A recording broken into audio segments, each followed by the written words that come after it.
you can't have it both ways. Like, Yeah, it don't hurts everybody else. pretend Yeah. like that is what's best for the consumer, you know? What happened? I'm so confused. So Put they heard yourself in a banging. financial position where if the deal is great. Say is like, Suzanne says we can do better, you know? Welcome back to your favorite podcast on the planet, Realty Talk. We are very excited for today's episode. A lot to unpack. Yeah, a lot happening in the industry. Yes. So if you're new to our podcast, we talk all things real estate, all things business. And to my right, we have the queen of the closing table, Suzanne Seini, founder and CEO of Innovate Realty, an independent brokerage all over California now. Yeah, we're growing fast. Yes. And I am your hostess with the mostest. Paul, fix it all, Hanson. Yes. Yes. Yeah. I fixed some things over the last week. That's for sure. Yeah. Well, the name fits. It really does. Like as soon as I heard it, I was like, this is the one. Like, this is what you do, you know? So yeah fixing things. All right. I don't know. The only downside is that now that people know that, they come to me to fix more things. Yeah. I think you like it, though. Oof. I think you like problem solving. I do enjoy You do. being engaged on a problem. Yeah. But I don't love some of the problems I have to fix. Yeah. So, well, let's dive into a quick update on market. What's happening? I mean, it's been an interesting, couple weeks, I would say.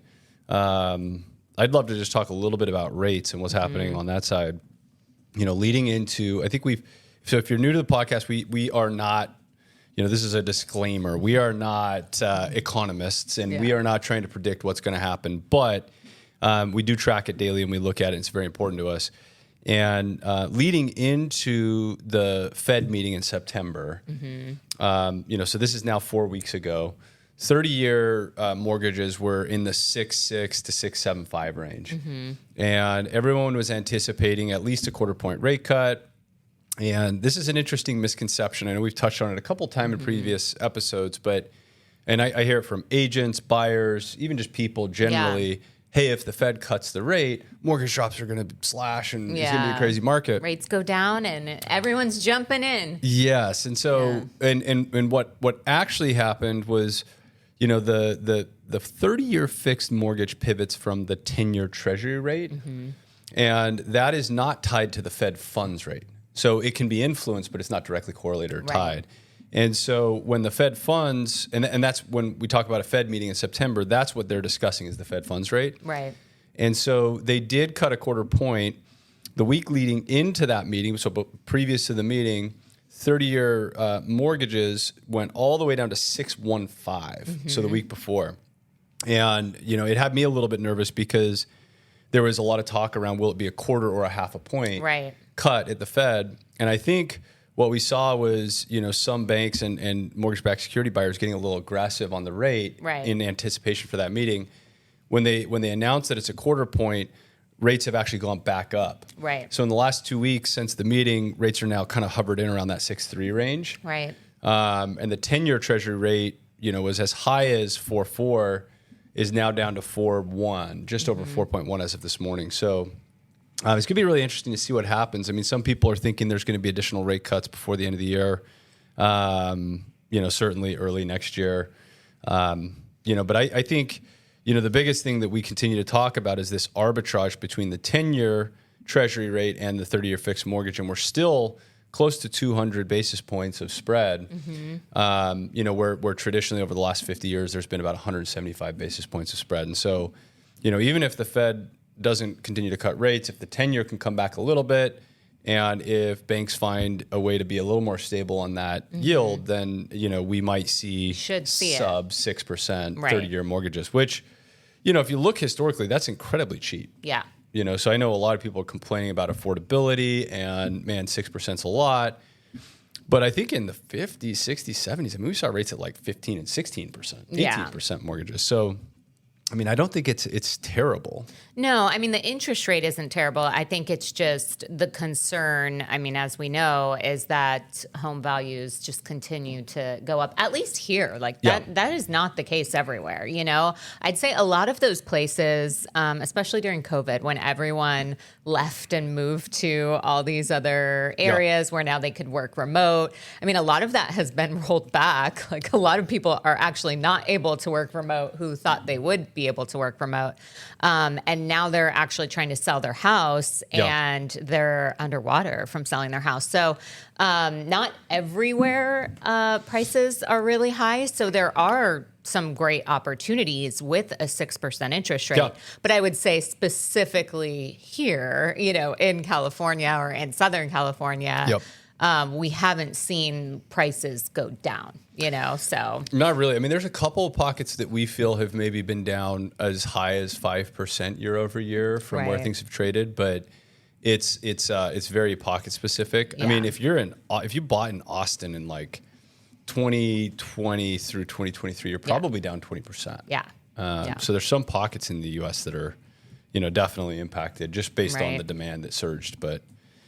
What's happening in the brokerage side of the world? There's you know, there's news. So we talked about interest rates, but I think more juicy is that Compass announced that they are going to acquire Anywhere, which, if you are unfamiliar with Anywhere, that is the parent company of Sotheby's. Century 21, and you know, just a ton of real estate companies, and so I think you know, it's caused a bit of. I mean, people are talking about it. That's for sure. I think it's causing a bit of a shift in, you know, where you are hanging your license.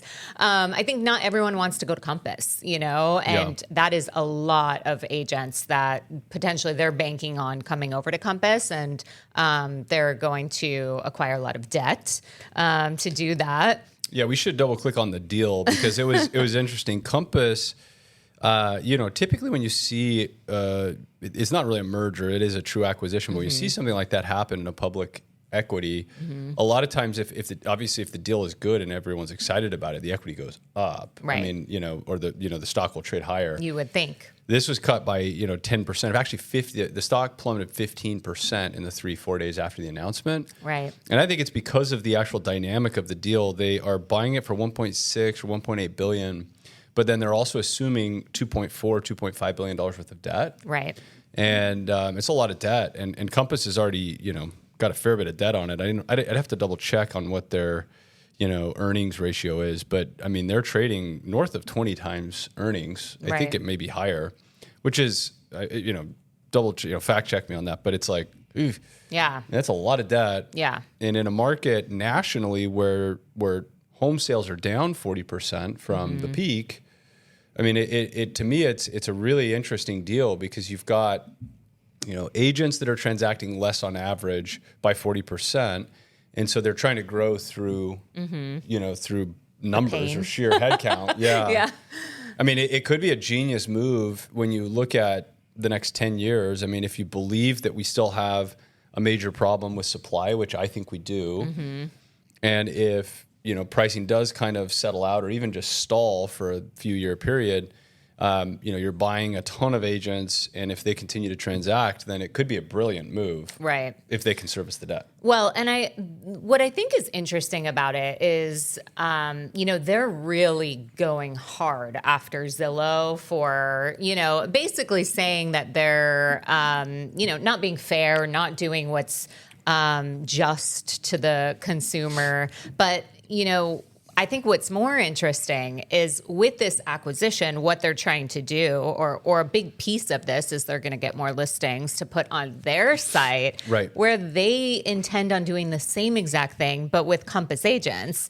And so it actually feels much worse than what Zillow does, you know, at least, I mean, I think everyone has their faults, and we'll probably talk about Zillow a little bit here as well, because they're in the hot seat, but you know, it's seems like Compass is really going hard on Zillow, but there are a lot of aspects to Compass's business that is very similar to how Zillow operates.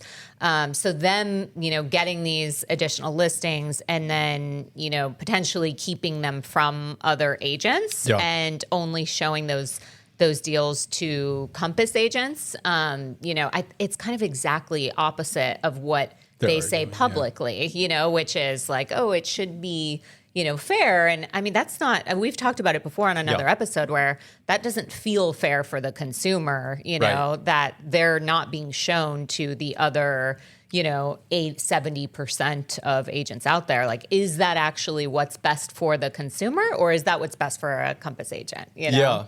Well, I mean, if you're running that business, it is a logical decision to a certain degree, because if transaction volumes are down, you want to give your agent pool an opportunity to transact on both sides of the transaction. Right.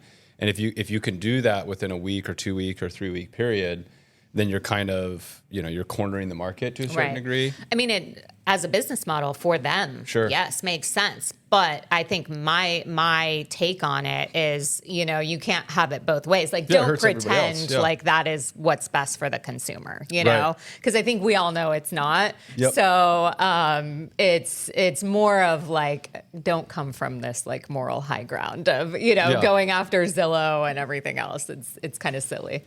We have to fact check this too, but I think that's still, they with that acquisition, that team, if you look at it as a whole organization, they'll still have less than 10% market share at a national level. And they're the biggest by far now. Yeah. And so it is an industry where, you don't have to be the giant to succeed. I'd love to get your input on, you're running an independent brokerage, and I think you can grow kind of two ways in today's market. You can either get your current agent base to transact more, or you can grow through agents. Agent count, right?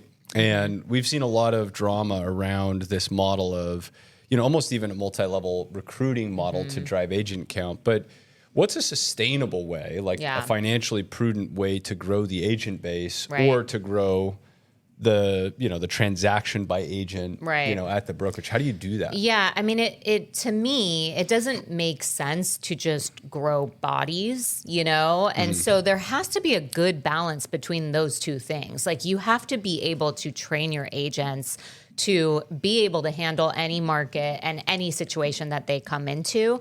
But also you do want to be out there and bringing people to the company, but not at the expense of, having your agents just solely focused on recruiting, because that completely is opposite of what we're trying to accomplish, right? Yeah. It's like, I want to train agents. I want agents to be focused on transacting. I don't want agents to be focused on recruiting, because that's where they make money. I think it's great to have some sort of incentive for agents, if that makes sense. Like, hey, you came across someone really awesome and you're going to bring them to the brokerage. You should get something for that. And we do offer something for agents for that. But that's not what I want agents focused on. What I want them focused on is, successfully doing the best that they possibly can for their buyers and sellers and enabling them to do as much business as possible. So between training and all of the different opportunities that we offer for business, because that's really what it comes down to. Like, an agent, all they want is to do deals. I mean, I guess unless they're at one of these multi-level marketing brokerages, sometimes I question that. But for the most part, they just want to do business. So if you can show an agent how to do business, how to be successful, how to make a living, even in this, tough market, then you're going to have really happy agents, and then you're going to get more agents because other agents know that your agents are happy. So it all works together. Yeah, I think the way I view it is, the recruiting heavy business model doesn't seem sustainable to me, because, and this may be a huge overgeneralization, but when somebody gets their license and intends to make money in real estate, they usually want to make money. Right. Like that's why they see that there's people out there crushing it, making millions of dollars. Yeah. So in their head, they're thinking, I'm going to go and do this. I'm going to take a risk and I'm going to make money. Right. So in a recruiting heavy model, what you're doing is you're shifting the focus on generating reproducible, or really focusing on actions that will generate reproducible results. Right. To bringing somebody in, getting compensated for bringing the person over, but not really showing them or benefiting them on how to become a better actual agent. Right. So I guess, we're not thinking of predictions in this conversation, but my prediction would be that these heavy recruiting models will run out of steam the minute they stop growing. I mean, they're losing gobs of money. Yeah. And then those agents will end up somewhere that has a platform to benefit them or to create value in the way that they transact. Right. So, I mean, my recommendation for somebody that is an agent that's new into the industry would be to find a brokerage that helps you become better at transacting. Right. Get better at generating leads and get better at converting those leads to a closing. Right.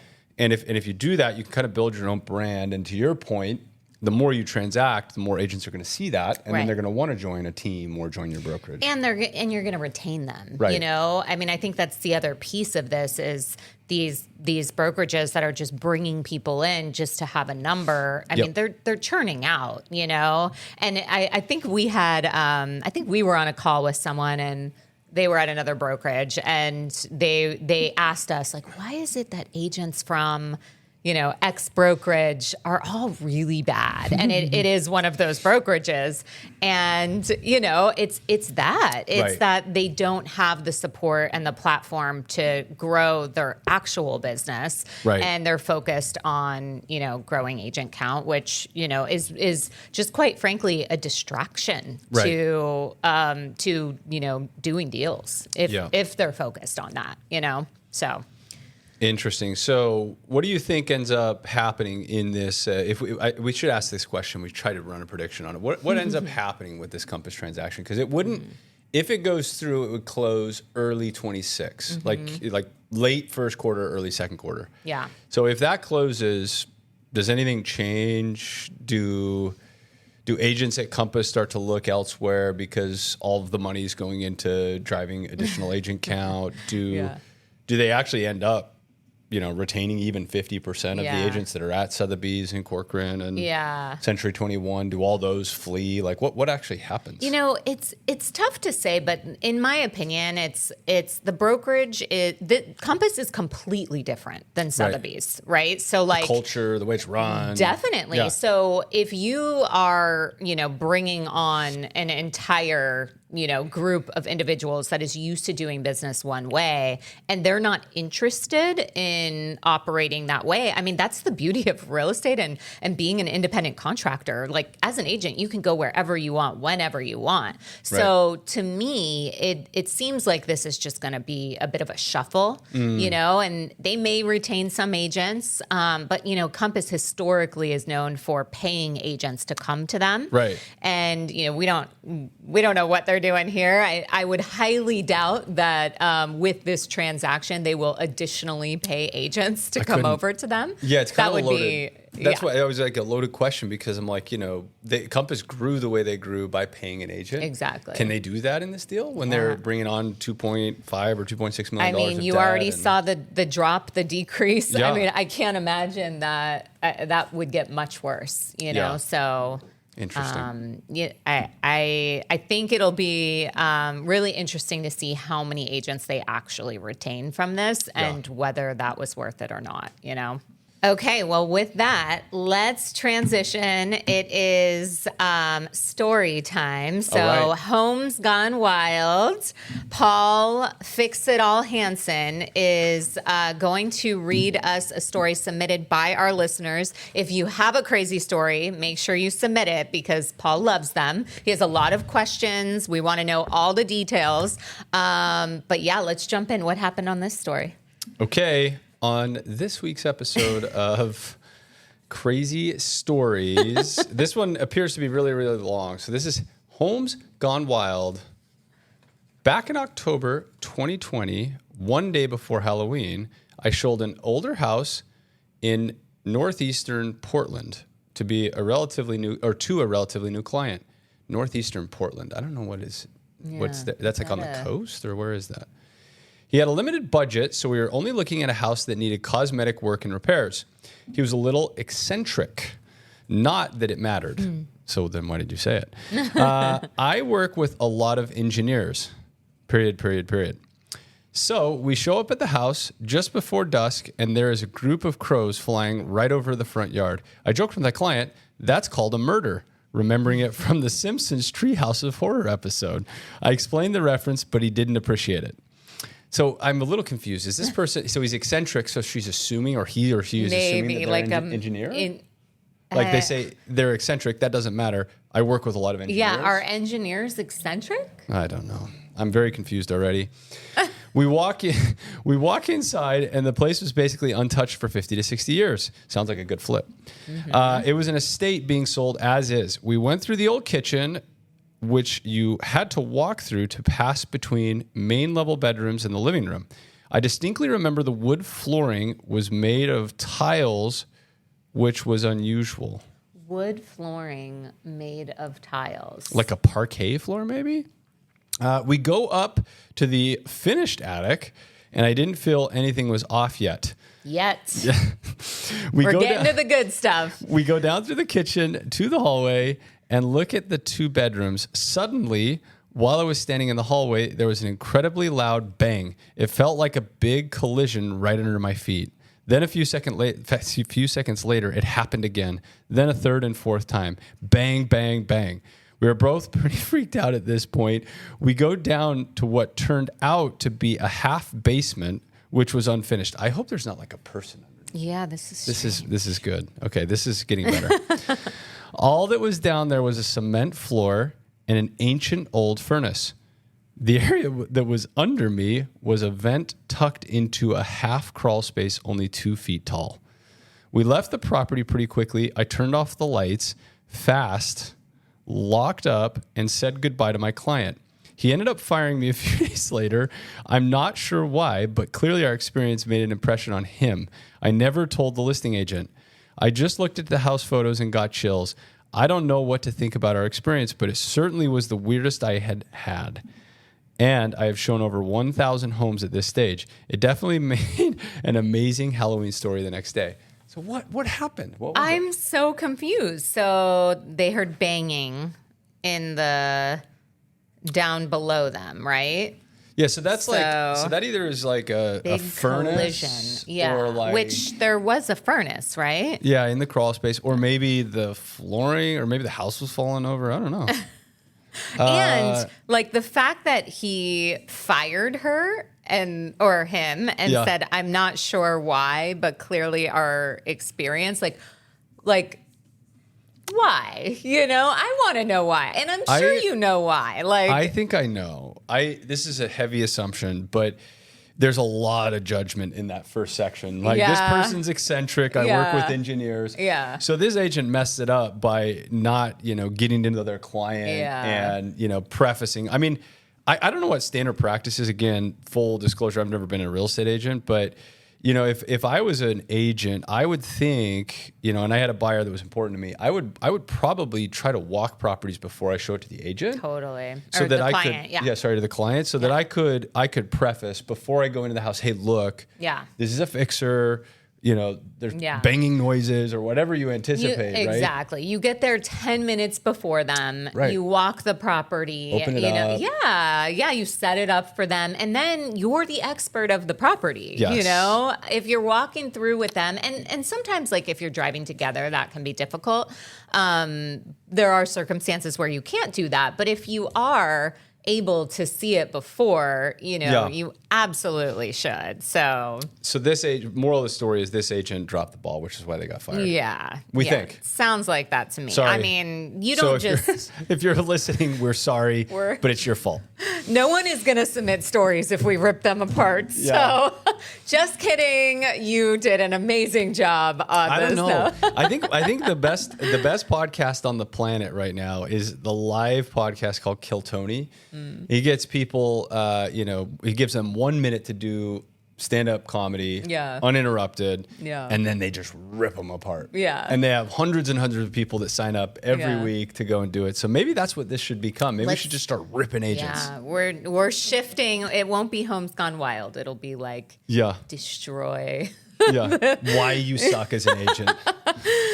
Okay. Oh, I love it. All right. Well, with that, we do get a lot of questions on the podcast because we talk about things so real estate specific often because that's our world.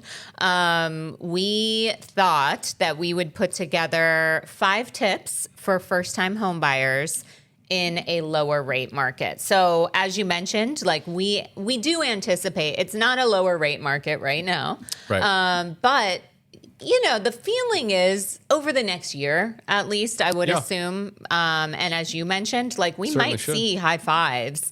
And as you mentioned, I mean, that's low. Like that's, if you look over time, that's not bad at all. So I'd love to add some commentary to why I think that's not bad. Yeah. If you are a person buying a $1 million house or let's just say a $500,000 house, that's like right around the national average, and you have 10% down, so you have $50,000, so you're borrowing $450,000 from somebody else to go and buy this property. Yeah. And you're saying I'm going to pay you back over the course of 30 years. Yeah. What kind of a return is acceptable? Yeah. I mean, money's not free. Right. You don't have $450,000 to go and buy it. So what's a reasonable return for that person that's giving you $450,000? Yeah. I mean, I don't see 5-6% is egregious. Right. I don't think that's a bad return profile. Yeah. It is a business. Yeah, they need to make money. Yeah, right. yeah. So, Yeah. And to me, I think we also have to double click on kind of national averages. Consumers historically, before COVID, were living in properties for 7 years. Mm-hmm. So a lot of times I have these conversations or arguments with a consumer saying, well, 6% is terrible. It's like, well, so if you look at the amortization schedule and you pay the loan in full over the course of the 30 years, you're spending a lot of money in interest. Right. If you're spending it for 7 years and you're buying something different and the home appreciates, I don't understand the argument. Right. So after COVID, I think they're saying that the average, especially with those low rates, the home ownership, people live in houses maybe up to 13 years, I think is the anticipation. So maybe that rate is a little higher and tougher to swallow, but right. I struggle with that. Like 5-6%, if you're waiting for rates to drop, you're making a mistake. Right. Like we're not going to see 2% again. Like, no.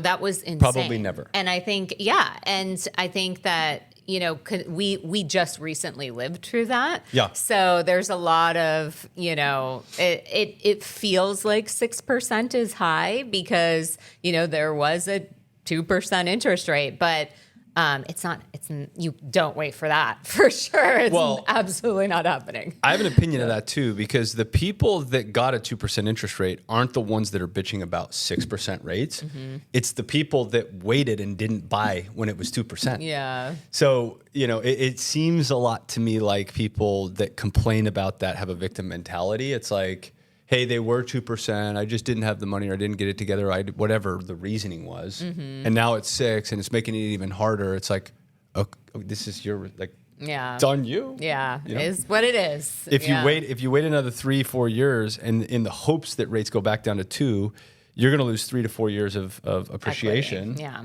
And so it's just it doesn't make sense. Bad argument. Okay. So with that, 5 tips for first-time home buyers in a lower rate market. Number 1. Okay, we're going back and forth. So I'll do number 1. Get pre-approved early. With rates dropping, more buyers will jump in. Having a pre-approval in hand shows sellers you're serious. So a pre-approval letter, if you're new and this is going to be the first time you purchase, what that means is that you go and you work with your lender or broker on the loan. And so you're going to give them your W-2 or your income statements, and they might look at any other sources of income, and they're going to run a ratio of your debt to income, right? So they want to look at how much debt you have and your income, and then they're going to calculate how much of a home you could actually afford based on today's rates. Right. And they're going to give you a letter that then gives you the capacity to say, hey, I've already been pre-approved. I have a lender that's ready to give me $500,000 to go and buy this house. So the agent and the seller on the other end have confidence, hey, this person's got their ducks in a row and they can get it done. Yeah. Yeah. I mean, as a buyer, you need to know what you're approved for. And I think oftentimes the agents, we are working with buyers, and if they have not done that step like that, we're kind of like stop everything because there is no point in wasting anyone's time looking at a ton of properties if you don't know what you qualify for. Sometimes their buyers are surprised, so it's number one, get with that lender, give them all of your information, find out exactly, what it is you need to do to qualify, what you qualify for. And then when you do find a property, this is the most important part because you might stumble on something that you like and you want to be pre-approved to immediately submit an offer. Yeah. So one other thing that I would say too, related to that, is that you don't have to just go to Wells Fargo or Chase around the corner. If you're in Southern California, you're not getting paid to say this, but if you're in Southern California, I'd reach out to Streamline Home Lending because they're able to broker the loan, right? So they can go out and get you pre-approved and underwrite your file, but they can look at rates and programs that aren't just fitting in one box. Right. And oftentimes, people, I hear the argument of, well, going to a broker means I'm probably going to pay some fees on the front. Or higher fees on the front than maybe going to a traditional bank. Yeah. But I disagree because the broker, you're hiring them to shop and make sure that you get the best deal. Right, exactly. And that you get into the best mortgage based on your current situation. Yeah. I would say it's exactly opposite of that. Right. It's almost like that mentality, and in the past, the benefit going direct to like a Bank of America or Wells Fargo may have been speed or your banker, but not anymore. That is absolutely not the case. In fact, I would say brokers with all of their options, they know who's going to perform the fastest. I've seen loans get closed in 8 days, so definitely. Great point. Okay, number 2, work on your credit score. So we talked about that a little bit when we talked about pre-approval. But really, your credit score is everything. That's going to determine on what you actually qualify for, because it determines what the lender is willing to lend. In loan to value ratio. So basically, if you have an 800 plus credit score, you can potentially go and finance 95% of, some even more, of that loan. And then the opposite is true. If you have a 500 credit score, you might not be so lucky. So you may have to put a larger down payment. So making sure that you are paying down some debt, avoiding any big purchases before you're looking for a home, and just making sure the credit's clean would be huge. Perfect. Number 3, save for closing costs and reserves. So many first-time home buyers believe that the down payment is all they're going to have to come up with. Right. But that's not the case. No. So there are closing costs, escrow, title, appraisal, inspections. So there's all sorts of little fees that you're going to have to anticipate spending. And a great agent should be vocalizing that early in the process. Hey, have you thought about this, right? Even a lender would yes. A good broker, good lender will bring that up too. But I think depending on the market you're in, that could be like 2 to 3 or 4% of the total transaction cost. Right.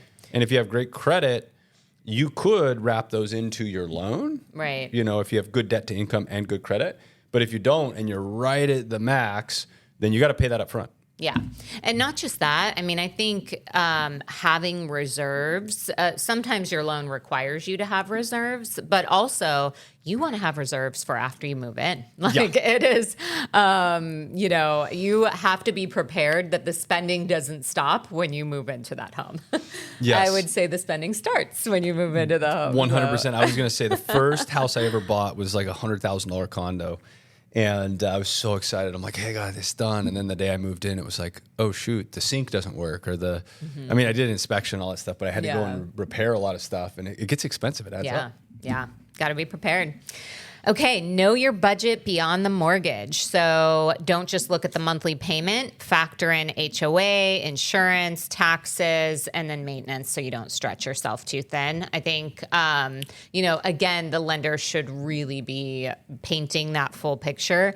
But there are times, there are specific pockets that, not only is HOA higher, but tax rates higher. Yep. So you really need to know all of those numbers before you're making that decision and make sure that it makes sense. All right, the last one, number 5, is be ready to act.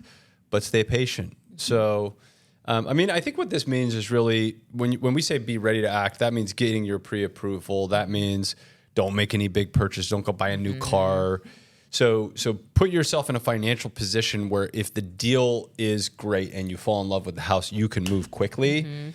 Because sellers, especially in today's market, they want surety that a transaction is going to close. Right.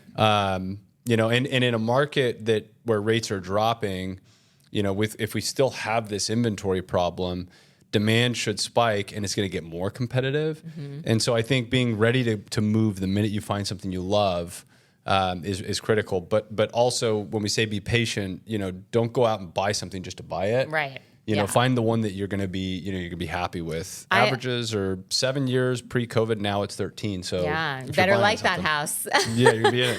I always, it's funny because when I was in the field working with clients, one of the key things that my clients would always say is like, Suzanne says we could do better, you know, because even if my client likes a home, I'm still always going to point out negatives because I want them to be aware. And sometimes I'm going to see things that they won't see.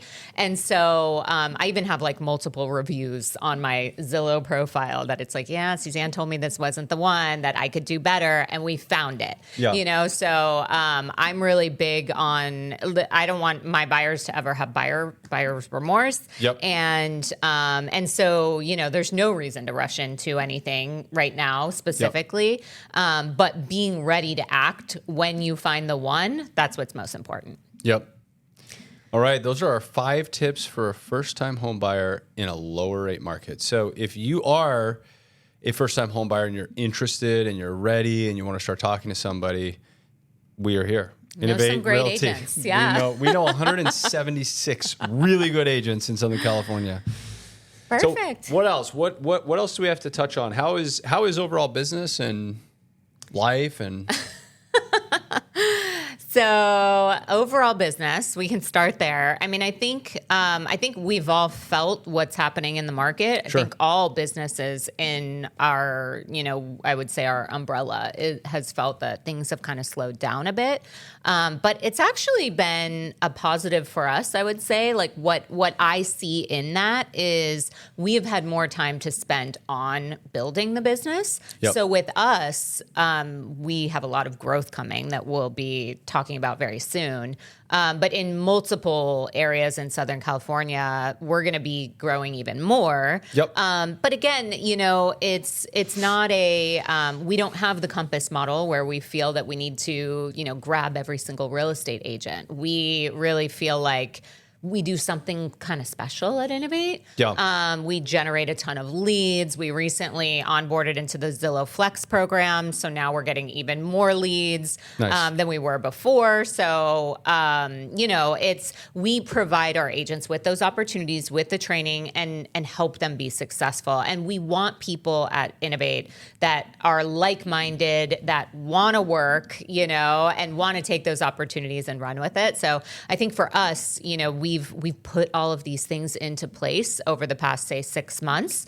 And so I'm super excited about where that's going to take us for the next 6 months and years to come. But yeah, so business overall, I feel like while transactions may be down because they're down across the board, just gave us more time to spend on the business.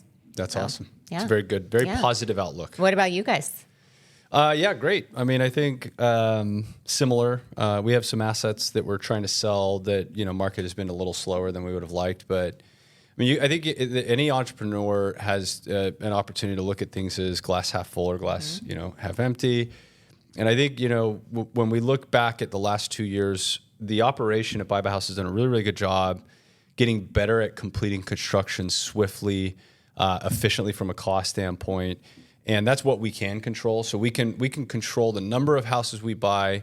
We can control the design and the product that we put out.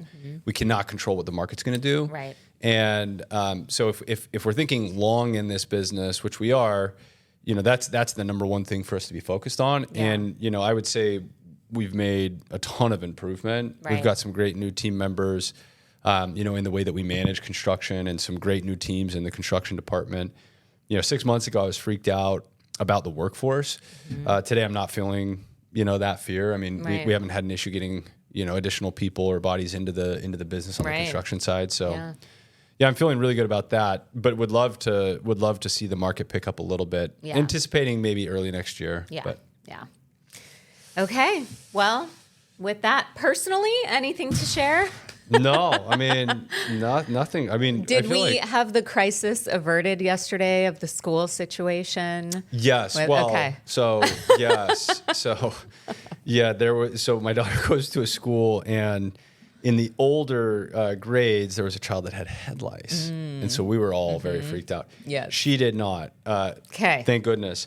But, she was very sad last night because the nurse that checked her took out her elastics, but didn't put them back in. Oh my God. And so she was sad that she didn't have her hair the rest of the afternoon. That is a crisis. That is a crisis. I didn't in her world. I didn't understand it, but my wife definitely did. So it's good. That's cute. Okay. Well, with that, I think that's a wrap for today. All right. So if you do not follow us, please do so. All socials. And if you have not yet, hit subscribe on YouTube if you're watching, or Spotify if you're listening there. And please don't forget to submit your stories. We love these stories. Give us more details. And I can't wait to tear into the next bad story. We will see you next week. See you.